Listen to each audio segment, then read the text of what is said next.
Hi, I'm Sheila Layton. Welcome to the Beyond Coincidence Show, where every moment holds a miracle and we talk about seeing the hand of God in our lives. Call it a God wink or a tender mercy or whatever you want. Everyone on this show has seen the hand of God or their higher power in their lives in a very real and personal way.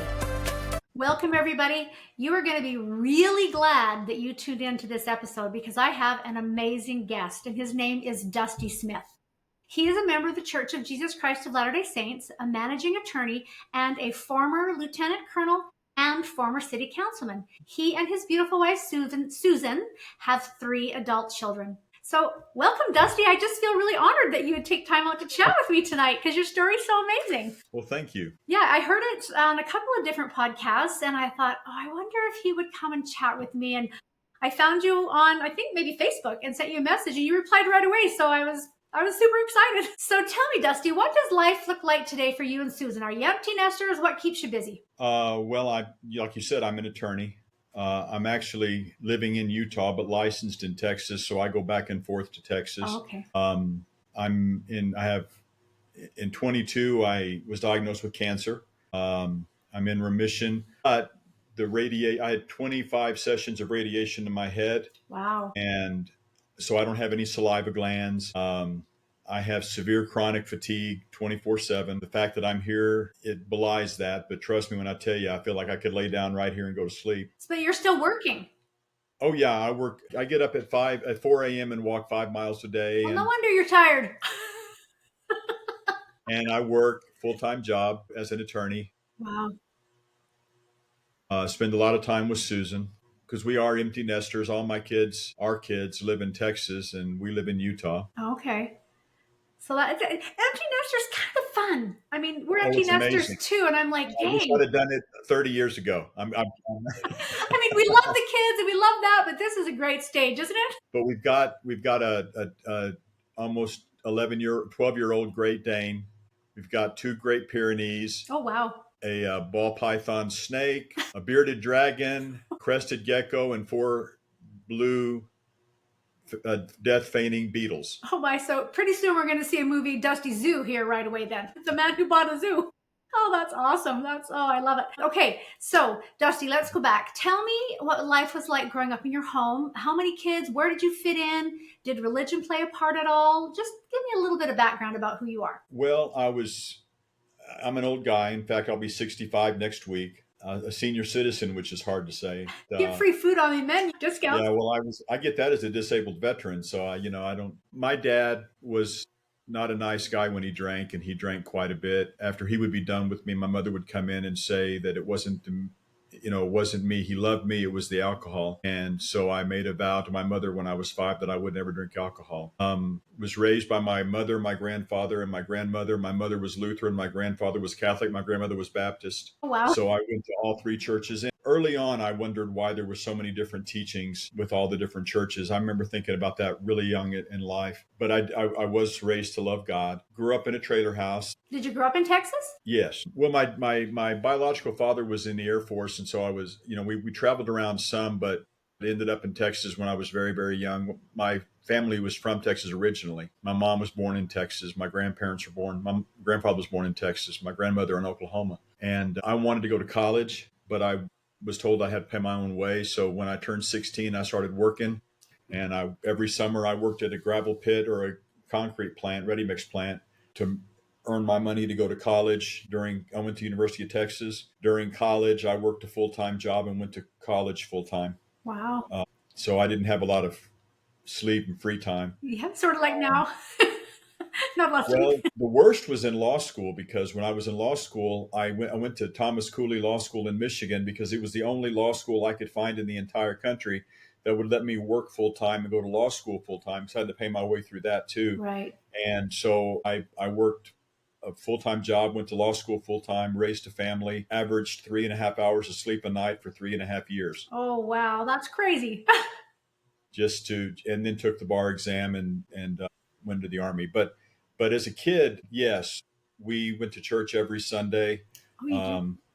Yeah, I was Lutheran church. My mom was Lutheran. So I would sometimes go with my grandfather to mass and sometimes go with my grandmother to her church, but mostly with my mom to the Lutheran Church, and intended at one point of becoming a Lutheran minister when I was young. Okay, so was there, I mean, you went to church on Sunday. Was there talk of God in the home, or was it mostly just a Sunday thing? No. Every morning we got up and had a family devotion and said a prayer. Wow.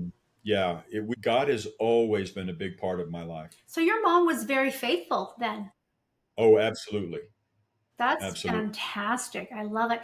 All right, so tell me then, how did you find the Church of Jesus Christ of Latter-day Saints? And I mean, obviously you had already developed a relationship with God because you grew up believing in God.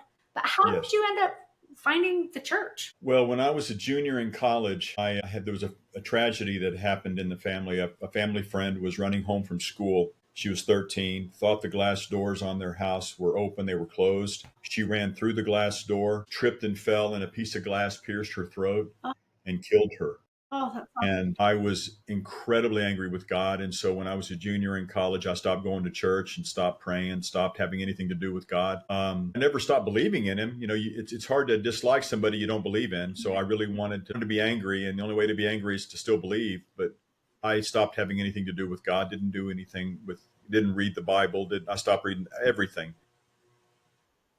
So had I you been graduated. reading, had you been reading the Bible pretty regularly throughout your life? Oh my gosh. In fact, I won a every year at Concordia Lutheran College in Austin. They had what they called Concordia Day, where all the Lutherans in the state, the kids would show up and they would have track and field events and sporting Wow. events and scholastic events. And I actually won a scholarship. I won first place in Bible knowledge in eighth grade and won a scholarship to Concordia College. And then I won another scholarship to Texas Lutheran College in Seguin, Texas, but didn't go to those colleges, by the Right. way. But yes, I read the Bible. I studied the Bible.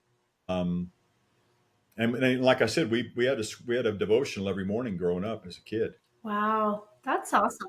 I still have my 101 Bible stories that I got as a Christmas gift when I was about 5 or 6. Uh, anyway, So you were mad at God. I was very mad at God. My mother worked for the Veterans Administration and had come to Salt Lake on business, and somebody had given her a Book of Mormon, and she had gone home and put it on the bookshelf in my bedroom. Oh, In 1983, I jokingly say I went home to visit my mother, but actually I went home to wash clothes because it was free. right. Whenever I would go home and wash clothes, because I wasn't living at home, my typical pattern, but I would read a Louis L'Amour Western Hmm. because they were really thin books and very fast reads, and I'd read them a gazillion times, at each one several times, and My father-in-law loves those. yeah, and you could read those while you're washing clothes and drying clothes and waiting to fold them and everything. And so as I was washing clothes, I was up thumbing through my bookshelf for which Louis L'Amour Western to read. And that Book of Mormon fell off my bookshelf. And so I had never seen it Oh, so did you even before. know what it was? No, because my mother had put it there, but I had not been living at home. Right. But had you ever So seen a Book of Mormon? Did you know anything about the church? Did you have any LDS friends? no, Wow. no. Oh, no. I was very Lutheran. No, I had no idea what it was. So I opened it up and just happened to open up to 3rd Nephi. And I'm like, this is kind of cool that Jesus visited this part of the world. And I was very intrigued by that. So I thought, well, I want to find out more. And so I went to the phone book. And at this point in Firesides, I have to go and tell the little kids, okay, a phone book's about this big and it's got names and numbers in it. And when you're short, you sit on it at the dinner table. Right. Oh, that's funny. But then I also tell them, and this is absolutely true. If you want to look up Catholic, you look up parish, very easy to find. If you want to look up Lutheran or Baptist, you look up church, very easy to find. But see, not y'all, okay? Ward or stake. And you don't know those words? I had no idea who to call. But as I tell people, it was lunchtime and I was hungry. So I called the stake. And a fella answers the phone and he said, I'm never here during the week, but on Sunday I forgot some papers and I came by to pick them up during lunch, and it was the stake president. Wow. And That's so not a coincidence. he and I chatted, and we agreed that I would meet with the missionaries at the university ward at the University of Texas, even though I was a graduate at that point. I graduated in 82. This was 83. I had a job. Okay, so you'd already graduated university then. Yes, I graduated the year before, and like I said, I had a job. Okay. And but I was baptized in '83 in Austin, Texas. Okay. So where did your journey take you from there then? You went on a mission, right? Well, yeah. As soon as I got baptized, people would walk up to me and say, you ought to serve a mission. And I would kind of laugh and I would say, no, I'm a college graduate. I have a job. I'm not serving a mission. Right. And Because by somebody now else you're would how walk. old? Like 23, 24 years old? I was 23 at this time. And I would say somebody else would walk up and I was continually harassed to serve a mission. I kept saying, I'm never going to serve a mission. Leave me alone. But anyway, well, I was at the MT. So you did go. Well, I don't really tell this part of I don't talk about this very, very much in any of the firesides, but literally I'm sitting in sacrament meeting on a Sunday. This was in 1984. So I was almost going to turn 24. I wasn't 24 yet, but it was getting close. It was early 84. I'm sitting in sacrament meeting at the university ward, and I just had the strongest impression that I needed to serve a mission. And I didn't want to. I mean, like I said, I was a college graduate. I was almost 24 years old and I had a job. And I said, but I knew I had to go. Did it just come as a really strong thought to your mind, or was it just an overwhelming feeling? Overwhelming feeling. And you were trying to fight it. And I knew that I had to go. But the problem is that I didn't have any real family support, and I hadn't saved up my whole life for this. I sold everything that I could, quit my job. Wow. Another coincidence, as it were. When this happened, I was an assistant manager at the men's department at a Montgomery ward. What did that mean? That meant that I got all my clothing for a discount. So I bought my suits, my shirts, everything I needed for my mission. I bought in the clothing department there at Montgomery ward at a discount. The Lord set you up pretty good. When I went on my mission, I was 24. And where did you go? Honduras. And I had told God, I said, okay, I'll go, but I don't want to stay in the United States. I want to go foreign and I want to learn Spanish. And then I got my call and it was Honduras and I got exactly what I wanted. Yeah. And then we were like, dang, that was a bad idea. Well, I love my mission. Honduras in the 80s wouldn't have been easy though. It wasn't. It was very, very poor. Yeah. But it was the best 2 years of my life until I got married to Susan. That's fantastic. Even when I hated the church, I would tell you that was the best 2 years of my life. That's so cool. Now, I will tell you this, though. At the MTC, I felt incredibly out of place. I was 24. I had been away from home. I had a job. I had a college degree. And all these 19-year-old kids, never been away from home before, running up and down the halls in the dormitory. And I thought to myself, literally, I thought, a lot of my family and friends had kind of turned their backs on me when I became a member of the church. They thought I was insane when I quit a job. Yeah. Making money to go to serve a mission where I wasn't going to make any money. Right. So at one point during that whole MTC thing, I said, I'm done. I don't belong here. I don't. So I went down to the payphone and I called church headquarters in Salt Lake, and a lady answers the phone, a receptionist. And I just said, if nobody cares if I'm here, I'm going home. And she said, can you hold, please? And I waited, and the voice comes on the phone and says, Elder, if nobody else cares if you serve a mission, I do. My name is L. Tom Perry. Aww. So Elder Perry and I had a chat, and when he found out my situation, he asked if he could be my pen pal on my mission. So he and I exchanged letters frequently on my mission. And when I came back off my mission, when I finished my mission, he invited me up to Salt Lake to his office to give him a mission report. That's so sweet. What a nice man. Now, when I finished my mission, I was almost 26 years old. And because back then it was 18 months. Right. You did my husband did that little 18-month stint as well. Yeah. Now, in my second month or third month in the mission, they extended it back to 2 years. And they gave missionaries that were already under the 18-month the option to extend up to 2 years. But again, I was 25 at that point, almost 26. And I thought, the 18 months is good enough. Oh, yeah. I need to get back and get started at, with a job again. And so I came off my mission, wanted to go to law school. So I went and took the LSAT. I came back from Honduras. Went and took the LSAT without any No studying, preparation? no prep at all. Wow. I jokingly say they must have accepted me into law school because I thought I was a minority, because there was a writing sample you had to do back then. I kept writing my sentences in Spanish, and I'd have to erase them and write them in English because Spanish was my language at that point. Right. People would talk to me in English at home. When I came back my mission, I would respond to them in Spanish. So I went to law school in Michigan. Like I said, it was the So only you place did good on the LSAT, even though you weren't prepared. Yeah, I did okay. So that was a little tender mercy there too, right? Yeah, but I'm also, fairly intelligent. So you're going to take all the credit, are you here? I don't know. I said fairly intelligent. I didn't say totally intelligent. Okay, we'll give you that. But then I went to law school again, had to work full time and go to law school full time. My last year of law school, I had a full time job, a part time job, was going to law school and studying for the bar exam.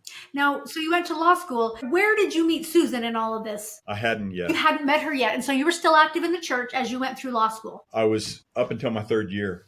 Yeah. Okay, so tell me what happened. Can you talk about it? Do you want to talk about it? Sure. No. Yeah. My third year of law school, we went to Palmyra to see the pageant, and I encountered antis, and I debated with them. But I came back from that. This was 1989. I came back from that. I'd only been a member of the church for 6 years. I came back from that wanting to learn better so I could be a debater for the church. Oh, okay. And so I began to read these old history books and doctrine books to learn stuff. And I began to find stuff that no one had ever taught me. And back in 89, if you asked questions, you were told, don't ask questions, just have faith. Yeah, they never talked about it. I mean, the church is pretty open now, but back then they were not open. You're right. Yep.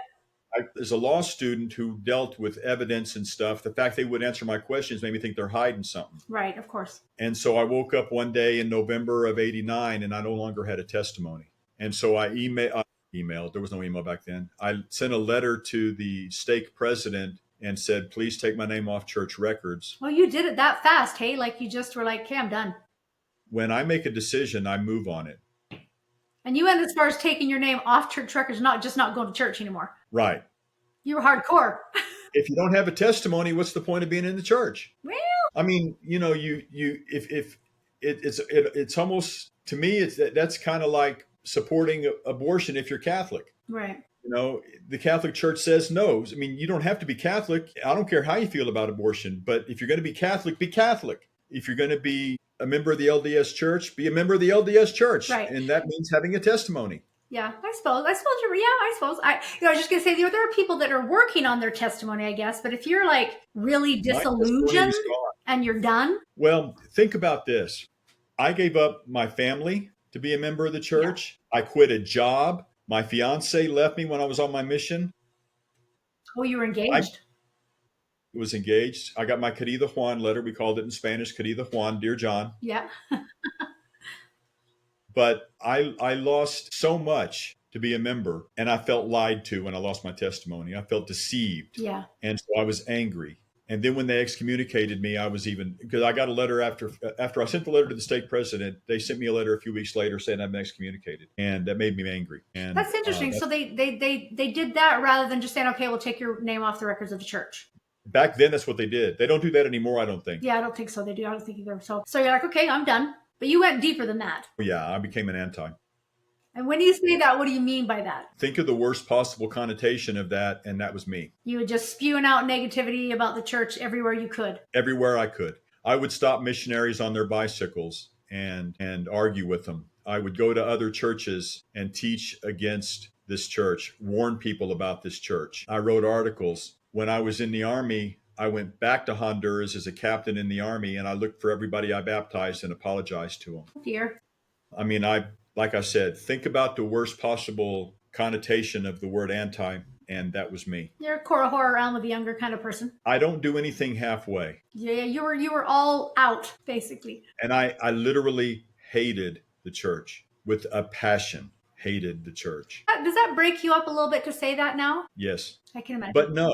And people often ask the philosophical question, if you could change anything in your life, what would it be? And my answer is always the same, not a darn thing. Because if you change anything, then you change everything. Right. And I'm very happy where my life is right now with my wife, with this church, with what I'm doing, with my job. I could do without the cancer, but other than that, Yeah. I'm very, very, very happy with where I am. So there's not a thing I would change. So does it break me up? We can get into that a little bit if we talk a little bit about the atonement. But no, I think the Lord knew exactly what he was doing.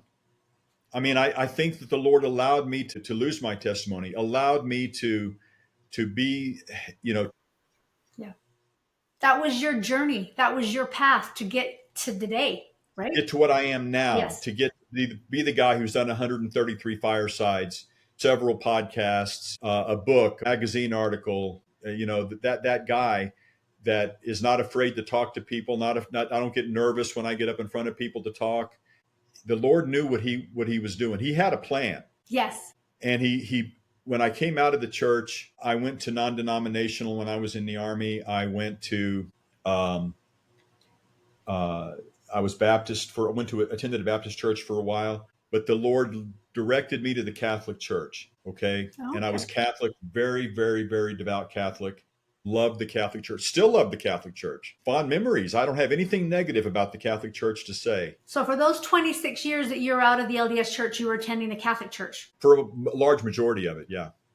So did But you? but I will tell you this. I think if you know Catholic theology and you know Protestant theology, it was much easier for me to come back to this church from the Catholic Church than it would have been from a Protestant church. Oh, okay. Okay? Because to me, there's only two options that you really can be if you're a Christian: Catholic or a member of the LDS Church. I think Protestants, by the very name of them, is protesting something. Right. Okay, you're a Protestant, you're protesting, and you can't break off something real and be the right thing. If the Catholic Church is evil and you break off from the Catholic Church, like Martin Luther did, for an example, then you're a piece of a bad thing that you grow from.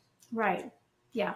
Okay, and so I don't believe the Protestants really have a leg to stand on this as a member of the church or as a Catholic. So you have two options: Catholic and us. We both claim authority. We both claim that we have the authority all the way. A Catholic priest can trace their lineage all the way back to Peter. Oh, okay. Every Catholic priest can do that. So if you believe that there was no apostasy, then you must be Catholic, because that they have that lineage that nobody else claims. But if you believe that the Catholic Church failed in some way, that there was an apostasy, then there would have to, by the very nature of everything, be a restoration, not a breaking off and grow from that. There has Right. to be a restoration. And if there's a restoration, there's only one church that claims that also then claims that authority. So to me, you have two options to be Christian in this world: Catholic or LDS. Well, that makes sense. That makes sense. Okay. Now, that doesn't chastise my mom for being Lutheran, my grandmother for being Baptist. No. In fact, anybody who says my grandmother is going to hell because she was Baptist is going to have to deal with me outside. I hear you. Okay. She was a saint. Yes. Yes. And I think the Lord, it's above my pay grade. The Lord's not going to chastise my grandmother for being a Baptist because she fully believed in God. And she lived her religion to the best of her ability. She sure did. She absolutely Yes. did. So that's a good woman, right? And my mother-in-law is the same way, Southern Baptist, who just exuded the Christian ideals, the Lord's ideals, how to live your life. So I truly believe that nobody's going to hell just because they're not a member of our church. That I agree. The Lord's going to do what the Lord's going to do, and it's above our pay grade. Let it go. Yep. Yep. We don't need to worry about that. Yep. But the Lord loves all his children. He wants them all with him. He's not going to punish them for not being a member of this church. He's going to bring them into this church his own way. Yep. All will be made right. We know that, right? Yeah. So now you're like 20, you leave the church at what, 26? 29. Oh, you left the church at 29. Okay, so tell me, 89. how did you and Susan meet? And did she know that you had been a member of the church, or was that never talked about? Boy, this is getting in the weeds. I don't really ever talk about this, but I had married somebody who was a member of the church, and she left the church. I left the church. We eventually divorced. And there were no children involved, so you could kind of go your separate ways. Oh, you had 2 kids. 2 of Susan and my children are mine from my prior marriage. She's their stepmother, and then I adopted her son. Okay, so it's a beautiful blended family. Yes. I did not meet Susan until much later. But yes, I divorced my first wife. And Susan and I met, actually, we met when I was at Fort Sill, Oklahoma, and we dated for about a year and broke up.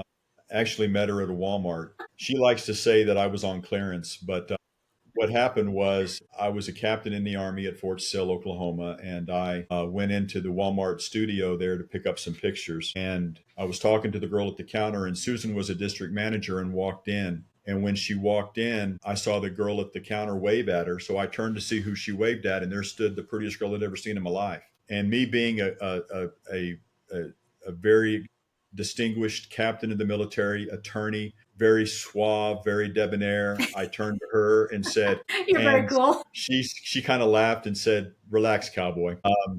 And we sat down on a park bench and talked for 3 hours. Wow. And there was never the feeling that we were getting to know each other. The feeling the whole time we talked was we were getting each other caught up. You just felt like you'd always known her. Always. Wow. I mean, we dated for a year and a half and broke up.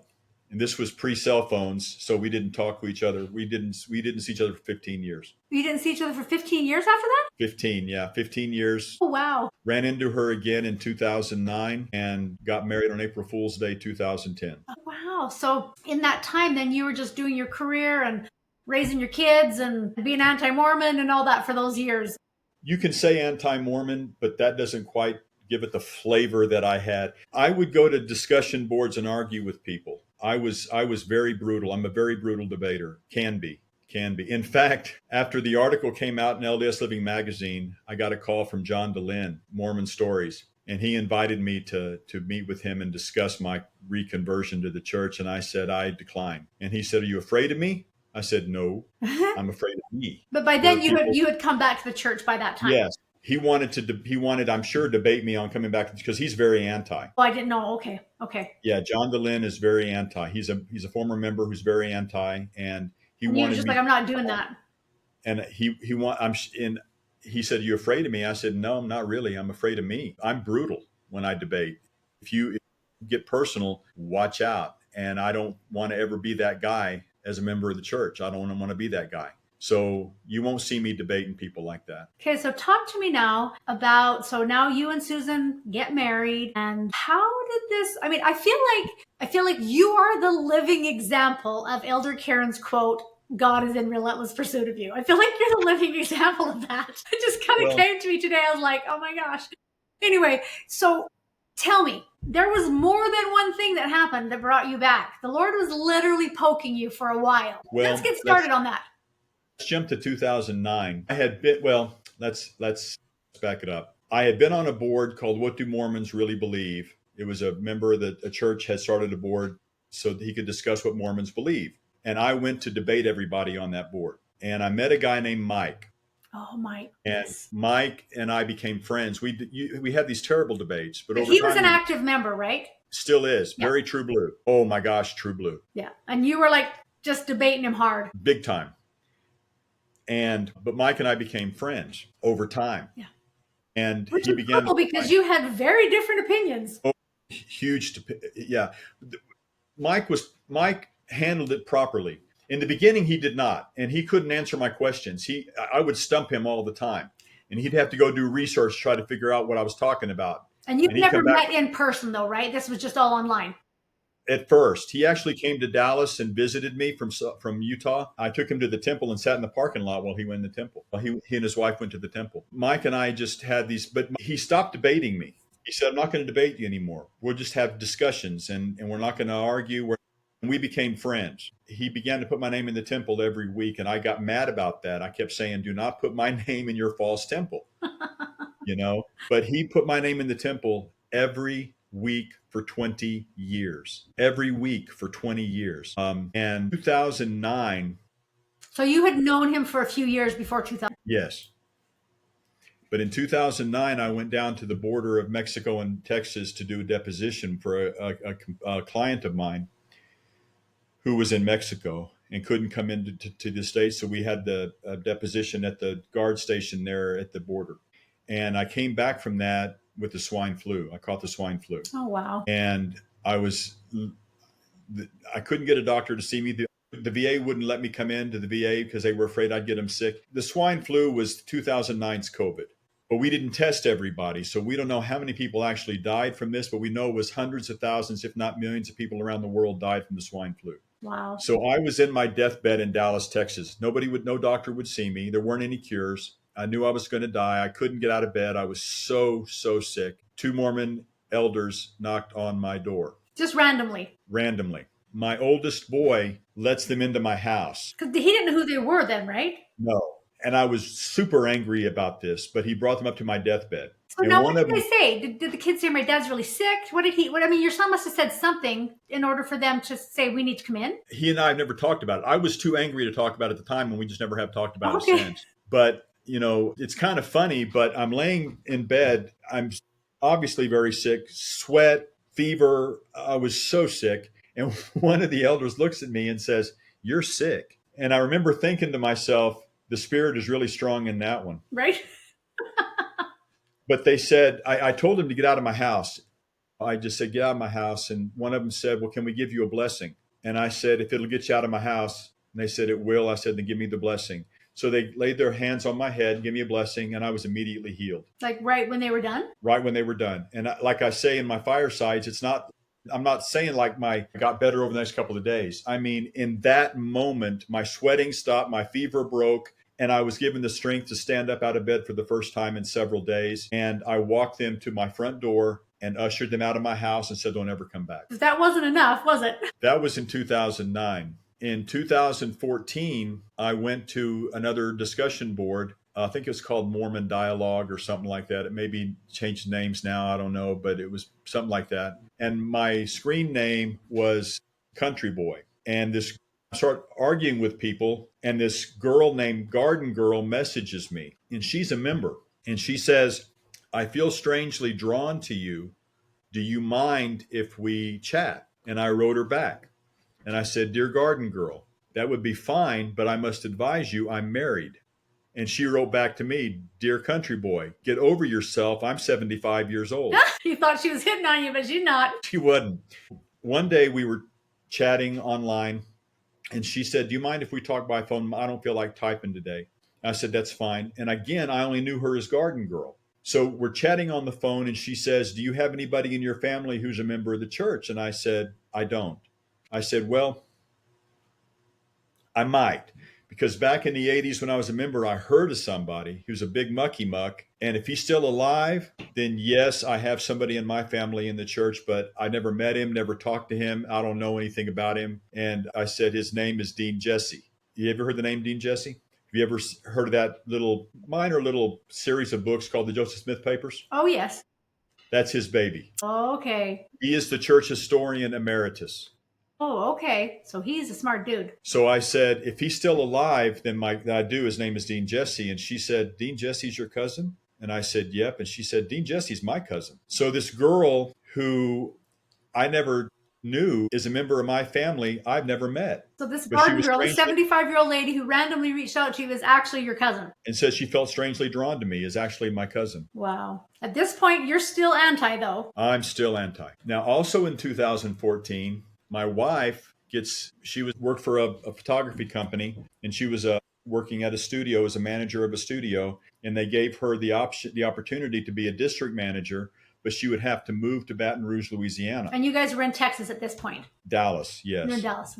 I had a really nice job and a really nice house, and she said, should I take this job? So we developed this plan where she would move to Baton Rouge, and I would stay in Dallas. We'd meet once a month in Shreveport. And we thought that the same position she was moving to take would open up in Dallas in a few months, maybe a year at the latest. And then she could move back to Dallas and I would still have the house. Right. And so she moved to Baton Rouge. In a few months, she took her district from in the 40s in the company to number 4 in the company. Wow. But in January of 2015, she was given a phone call and they said, we're going to close your district. We're going to send you your severance paperwork. That's weird. And so she called me and said, because the company was kind of reorganizing. And so she called me, she says, what do I do? And I said, come on back to Dallas, we'll figure it out. But the next day, the vice president of the company called her and said, don't sign any severance paperwork. There's a position open in Baltimore I want you to put your papers in for that position and stay in Baton Rouge because it's a 2-week vetting process for these positions. And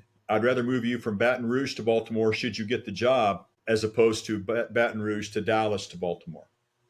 Oh, boy. She called me. She said, what do I do? I said, go ahead and do that. We have the plan. You can stay with the company, but I won't visit you once a month in Baltimore. That's pretty far. Yeah. And she said, okay. So she did. So I called Mike and I said, Mike, do me a favor. I told him what was going on with Susan. I said, we want her to get this job in Baltimore. Can you please pray for her? Wow, that's a big step for you. And Mike said, yes, I'll pray for her. And at this point, I should have hung up the phone. But instead, I said, however, if Heavenly Father really wants me back in the church, he will send Susan to Utah. So Mike didn't prompt that at all. He didn't say you should come back to church. You just kind of said that? Yeah, because Mike had always said he thought I'd come back to the church. Oh, he'd say that to you over the years. He'd be like, you'll probably come back. And I say, oh, I'm not ever going to do that. Oh, so this is why you made that comment. Well, if the Lord really wants me to come back to church. Really wants me to do this, then I would, he needs to. When I said, he sent Susan to Utah, I was kidding, obviously, because there were no openings in Utah. Right. You're like, this is and I knew that day. But the very next day, the person in Utah retired. And the very next day, Susan's paperwork was transferred to Salt Lake, and she was hired without the 2-week vetting. Into Salt Lake, not Baltimore. Right, Salt Lake. So what'd you say? I called Mike, and I said, you're not going to believe this, Mike, but Susan's going to Salt Lake. Did he just laugh? You know what you told God? And I said, I was just joking. And he said, God wasn't. He wasn't. So that was the night I hit my knees. And I said, okay, if this is what you want, that's fine. But I've had issues for 26 years, and no one's been able to answer my issues. I've read the apologetics. I've had people from your church or from the church tell me all these different answers to my questions that don't work. So I need answers. And over the next few weeks, I'd wake up in the middle of the night with a new answer I'd never heard before. So are you okay to talk about what is one of the questions that you had that you couldn't find an answer to, that you got an answer to so you would just wake up and have the answer in your mind? Yes. So give me one, if you can, if you're okay with that. Sure. One of them was geography. One of my arguments to Mike was always, if I can walk the streets of Jerusalem, I should be able to walk the streets of Zarahemla. And if I can't, that means because it doesn't exist. Okay. Well, in my dream, for lack of a better term, the Lord said to me, okay, if you can walk if you can walk the streets of Jerusalem, does that make the Bible true? And I said, no. He said, but if someone's excavating tomorrow and they come across a sign, they wipe off the sign that says, welcome to Zarahemla, population 450. What does that do for the Book of Mormon? And I said, it would make it inexplicably and unarguably true. He said, then why would you need faith? And that worked for you. That worked for me. That was the best answer I'd ever heard. Of course, it came from God, so I guess it'd be a pretty good one. But yeah. But that was an example of one that made sense. The first time I'd ever had an answer that made sense to me. Yeah. And don't you think that's cool? The way the Lord works is that somebody else might have heard that and that doesn't make sense to me. But that worked for you. After 26 years, that was the answer that you needed. You need faith, Dusty. Yeah. And you were okay with that, which is really cool. Yeah. Right? How these because answers... it also made sense. What he said is absolutely true. If someone discovered a sign that said, welcome to Zarahemla, there is no question the Book of Mormon is true. Right. So why would you need to have faith in it then? Yeah. Exactly. There would be no need for anybody to struggle with the faith of it. That's the only answer I ever got that I ever heard that made sense to me. So there was one. You're like, okay, there's one. And there were several that happened several different nights. And till I woke up in March of 2015, I had my testimony back. So your heart just became softened over those few months or whatever. And it was really weird. I woke up, it's in my journal. I want to say March 16th of 2015. I woke up and I just laid there and I was laying in bed. Susan was in Salt Lake at that time. And you're still in Texas. I'm still in Dallas. And I'm laying there and I said, and I had looked over because I had been also reading the Book of Mormon while I was going through this, praying. I wanted to show my humility and intent. So I looked over the Book of Mormon and it was the first time I'd looked at it and I said, it's true. It's all true. And it was an incredible feeling. And I called Mike immediately and bore my testimony and he wept like a baby. It's beautiful. It was like the Lord walked up to me with his hands cupped like this and he said, okay, I've kept this warm and safe for you for 26 years. Now I'm going to give it back to you. Now you keep it safe. And he touched my chest, and I had my testimony. Okay, but now what? Right? Like 26 years of this, a whole lifetime, a wife, a family that knew nothing about the church. Now what do? Were you kind of scared? No. How did what happened then? Like, what did Susan say? Like, what were those conversations? We'll get to Susan in a second. The thing is that, of course, I never anticipated that I'd be where I am today with 133 firesides and all the stuff that's gone on. I certainly had no thought of that back in March of 2015. No. I just knew that I needed to get rebaptized. Okay. And I actually, a couple of weeks after that event, I came to visit Susan in Salt Lake. It was a 3-day weekend for me. It was Easter weekend, and my law firm had Good Friday off. So it was a long weekend. So I came up to Salt Lake to visit her. It was our anniversary because, like I said, we got married April Fool's Day. Right. Now, she was Southern Baptist, but she knew that I'd come back to the church, and she supported me. She said, I will support you. I'll go to church with you. I will go to functions with you, but I'll never, ever get baptized. Oh, so she was supportive then. That's cool. Because she had heard you say all these negative things about the church. It was very clear she'd never get baptized. Was she kind of surprised though? Like or did she know you were on a path back? Yes. She knew that. Okay.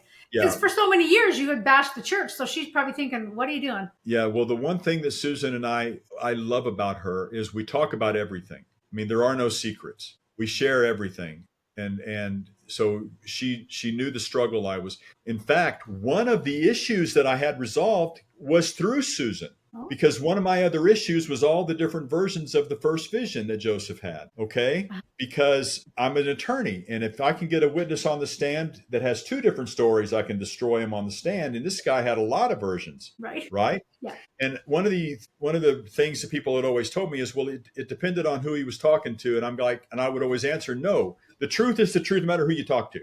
Okay. So one night I'm talking to Susan on the phone, and I'm telling her about something that happened at work, but I'm not telling her the whole story, just the best part of it, because I didn't think she would really understand and care about the first part of the story, because it was kind of really legal based. Right. And so I'm telling her this story, but she's interrupting me every 2 seconds to ask me a question because I had skipped so much, and I hate to be interrupted. And so I'm talking to her. I'm getting more and more frustrated. I'm saying, would you stop interrupting me? And she said, if you tell me the whole story and not just the part that you want to tell me, then we wouldn't have this problem. And I went, wow. And I thought, okay, next time you want to teach me a lesson, Lord, do it without a fight. But that made sense. That made sense that you do tell it differently depending on who you're talking to. That's fascinating, isn't it? So she was actually part of the journey as far as that went. But when I came to visit her for that weekend, I can't run anymore because I've had 6 knee surgeries, but I can walk. And every morning I walk 5 miles before work. Okay. So I was doing my 5-mile walk here in Salt Lake. And all of a sudden the Lord says, plain as day, this is home now. And I said, no, it's not. So you just heard that in your mind, just this is home. And you're like, what? This is home now. I went, no, it's not. I have a job, a very good job in Dallas. I have a home in Dallas. And I'm a Texas boy. I'm not moving to Utah. And the Lord said, this is home now. And I said, no, I have a nice house in Dallas. I said, Lord, you may have seen it. And he said, this is home now, a third time. And I said, no, Susan doesn't want to live here forever. We have a plan. Well, I get back to the apartment that she's rented. And I said, Susan, just out of curiosity, what do you think about Utah? And she said, I've been wondering how to bring it up to you. I never want to leave. Wow. So I thought, well, I'll go home and sell the house. And so I went home, called a realtor. Now that house was built in 1929. Oh, so it's an old house. It had a lot of problems, but I loved it. It had a front porch, a balcony. I loved the house. It was very old, very stylish, but had a lot of problems. And the realtor came and looked at it and says, you can't sell it. And I said, why not? She said, because it's not up to code. I said, well, I'll get up to code. She said, you're going to spend thousands of dollars to get it up to code, and you'll never get what the house is worth at that point. So I called Susan and I said, well, I guess we need to maybe just try to rent it.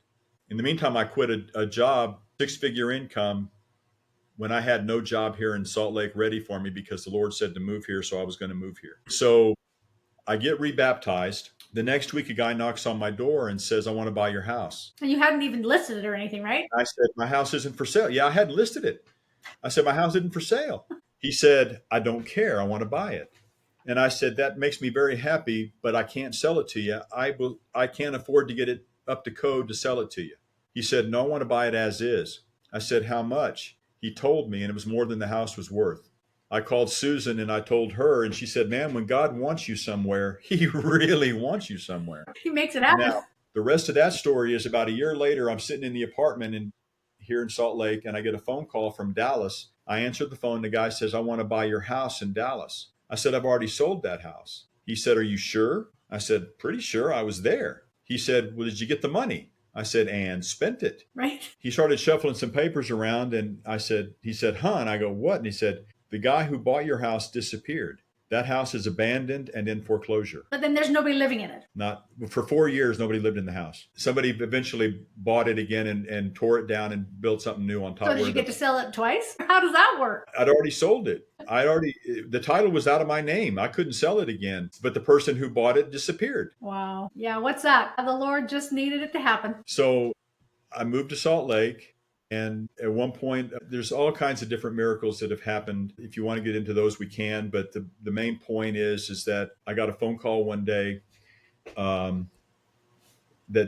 the woman said, "Is this Dusty Smith?" And I said, "Yes." And she said, "Would you please hold for President Uchtdorf?" And he and I chatted, and he said, "My understanding is that you left the church, and after 26 years of being an anti-member, you came back." And I said, "Yes." He said, "Will you come visit with me?" And I said, "Sure." So I went to his office, and he said, "I'm going to use your story in general conference, but I'm not going to use your real name." And I said, "Okay." And in the 2016 general conference priesthood session, he gives a talk about Alma and Amulek in the October session. He gave a talk about Alma and Amulek and told my story. And then since then, everything's just kind of snowballed into what it is today with all these different firesides and podcasts and everything. But part of that story, was there not part of that story that had a little missionary involved in it? In 2017, which story? Because I have two of them. Well, I heard the little missionary that had given you the blessing. Okay. You can share the other one too, but that one is pretty cool. Okay, let me show the other one first. Okay. Because it happened first. Okay. Susan wanted to take me to Moab to see the arches and the national parks and everything. So I'm in the hotel room there in Moab. I'm waiting for her to get ready. And I get a phone call.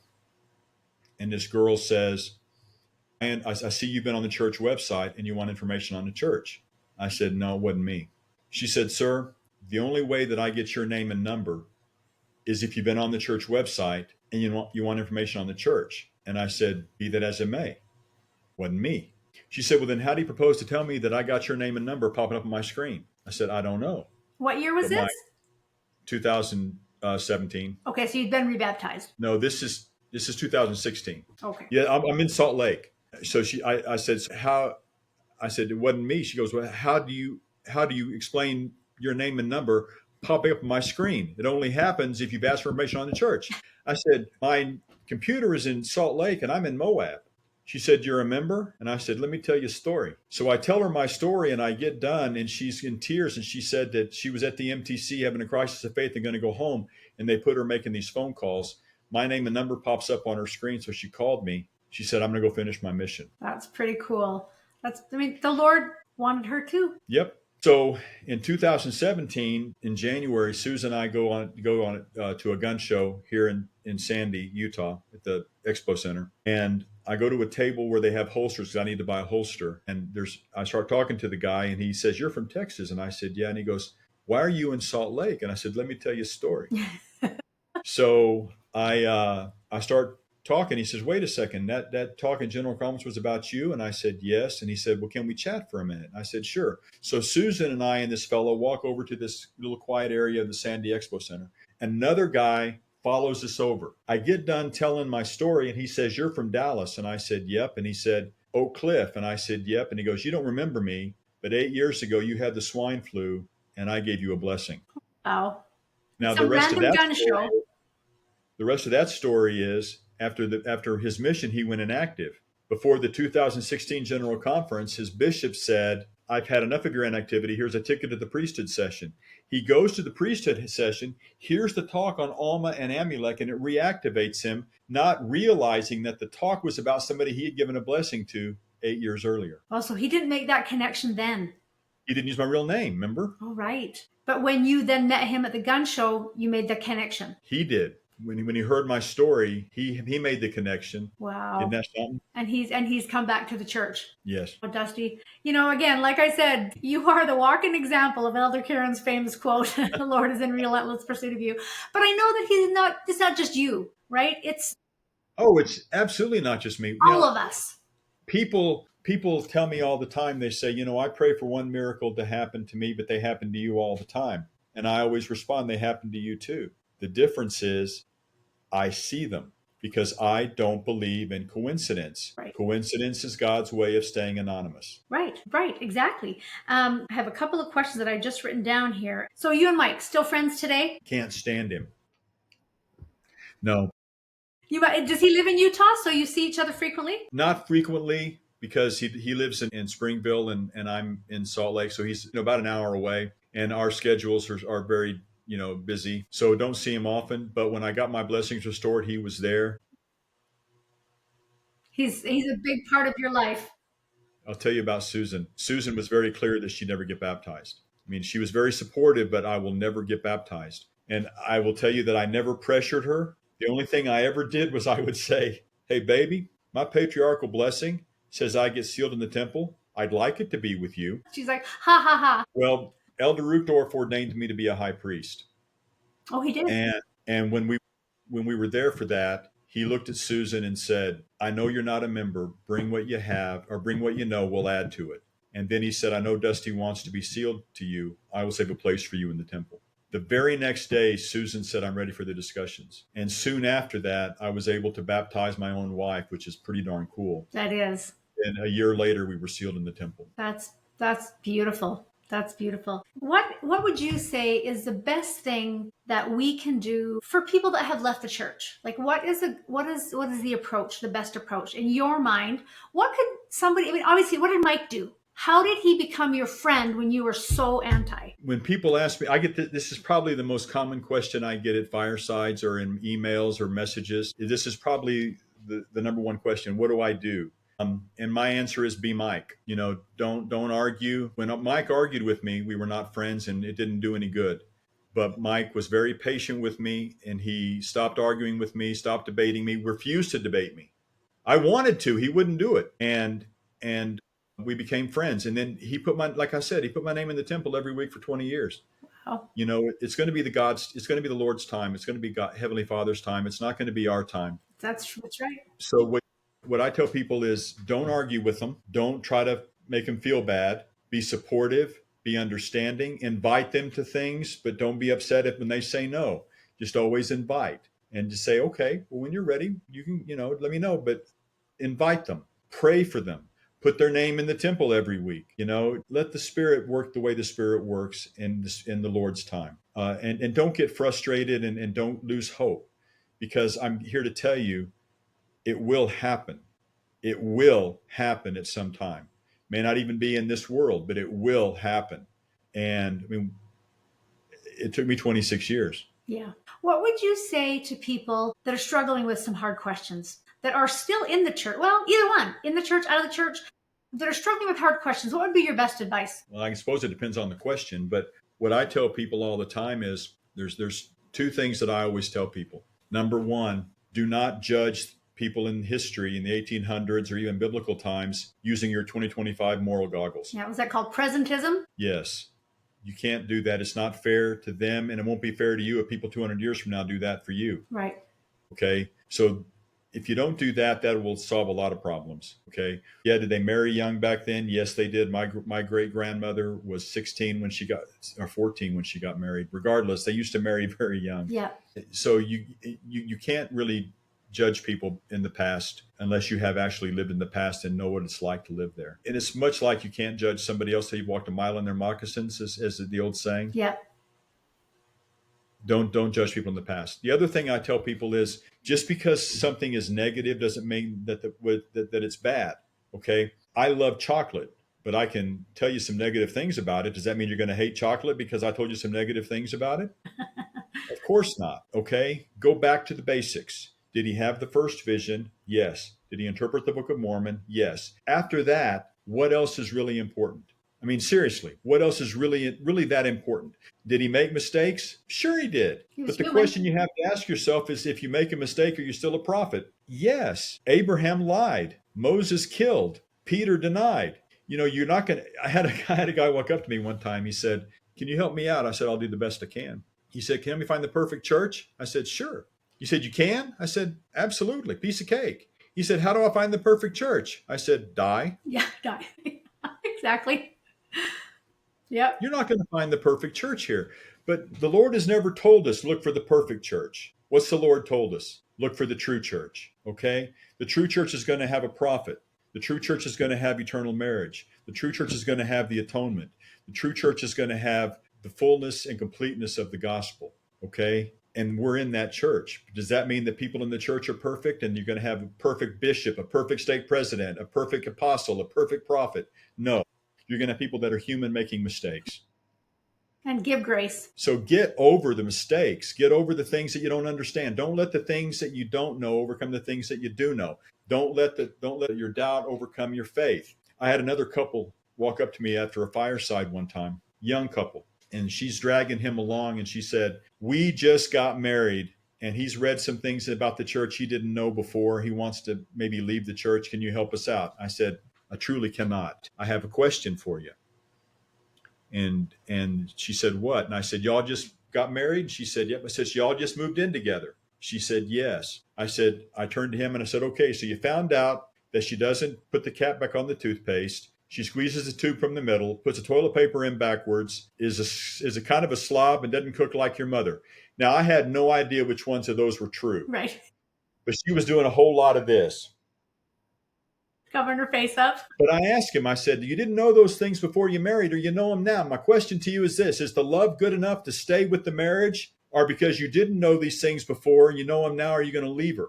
And he said, "The love is good enough. I'm going to stay." I said, "Well, you've just described the church." That's awesome. That's awesome. I love it. And he turned to her and said, "We probably need to pray about this." So stick with the basics and don't get wrapped around the axle about things that mean nothing. People ask me about polygamy all the time. And I'll tell them I don't care about polygamy. It doesn't affect me. Yeah, me too. It's above my pay grade. I really don't care. If you're going to lose your testimony over something that happened that long ago, that Joseph says the Lord told him to do, even if you don't agree with it, you have to give pause that the Lord actually told him. Okay. But if he didn't tell him, then it would be a mistake. And then we're back to that. If a prophet makes a mistake, is he still a prophet? And the answer is yes. It doesn't negate the first vision. It doesn't negate the translation of the Book of Mormon. It just is something that happened in our history that we don't always understand, but we don't have to understand. It doesn't affect us. And history's messy. History of everything History is messy. is messy for everybody. Yep. Everybody, everything, every country. Yeah. Every church, every country, every city, every family. Yep. No, I agree. I 100% agree. Very well said. So you stick with the things that you know and don't let the things that you don't know overcome your faith. Yep. Yep. That's perfect. One final question then, Dusty. Why do you think it's important to recognize the hand of God in your life? You clearly have. Let me ask you a question. Dear. Okay. You said you have kids. I do. When you do something for your children, would you like them to recognize that you've done something for them? Yeah, actually I do. I do like gratitude. Sure. Even if all they do is say thank you, Mom. Yeah, exactly. Because I'll say to them, even if that's all you hate to do something for somebody and they not only don't take the time to thank you for it, they act like they didn't even recognize it. Yeah. And you went through all that trouble for nothing.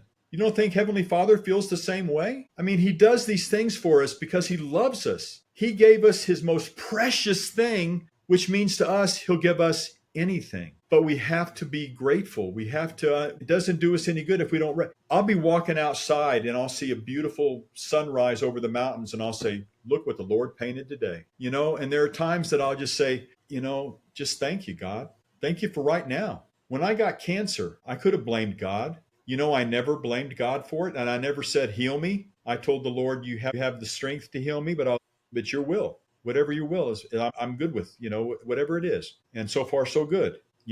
When I lost my grandson, I was angry and I was praying mightily to God in anger. Why did you take my grandson? Why did you let this happen? You could have taken me. I've got cancer.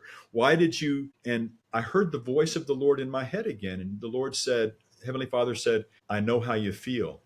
I lost my son too. It's pretty humbling. And I went, then you know. And my whole attitude changed. And I realized he didn't take my grandson, he welcomed my grandson. And if we recognize God's hand in these things, then we're able to praise him, because who wouldn't want to give thanks for that? And when we give thanks for these things, it opens up our hearts even more, because we're acknowledging the gratitude for what we have. And it opens up our hearts. You can't be thankful from a closed heart. Yes, I love it. So when you're thankful, your heart opens, and the Lord is able to do more with your heart. And your spirit opens, and he's able to do more with your spirit.